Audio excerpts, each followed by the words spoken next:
ఆయే KCR sir కవితక్క జైలుకు పోయి మళ్ళా ఏడాదిగా వస్తుండే. పోయినసారి బోనాలకు అక్క బోనం ఎత్తుకుని, ఈసారి బోనాలు దగ్గరికి వచ్చాయి. అక్కని తీసుకుపోయి లోపల కూర్చోబెట్టిరి. అన్న సపోర్ట్ చేస్తలేడా, నువ్వు సపోర్ట్ చేస్తలేవా? హరీష్ రావు సార్ అసలు పత్తకే లేకుండా పోతాండే. ఈ ఢిల్లీలో పోయి మకాం వేసిరి. అక్కని తీసుకొస్తారేమనుకొని మీ శంషాలు మీ లంగపుకు నాయకులంతా ఒకటే ఎదురు చూడబెట్టిరి. అక్కని తెచ్చేయలేదు, పార్టీ ముందుకు పోయేది లేనట్టు తయారయ్యాయి. ఆడపిల్ల ఉసురు ఎందుకు పోసుకుంటావే కేసీఆర్ సార్?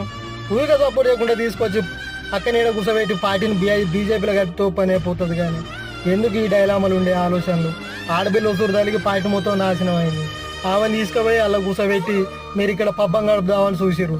సింపతోటి గెలుతాం అనుకుంటే ఆ సింపతి కాస్త మీ మెడకు చుట్టుకొని ఒక్క ఎంపీ సీటు గెలవకుండా నాశనం అయిపోయా పార్టీ. ఇక ఎందుకే అవసరం? అయినా నీకు కొత్త అనే ఆనాడు టీడీపీని ముంచినావు, టీఆర్ఎస్ అని పెట్టినావు, టీఆర్ఎస్ ముంచినావు, బీఆర్ఎస్ అని పెట్టినావు. ఇప్పటికైనా మారే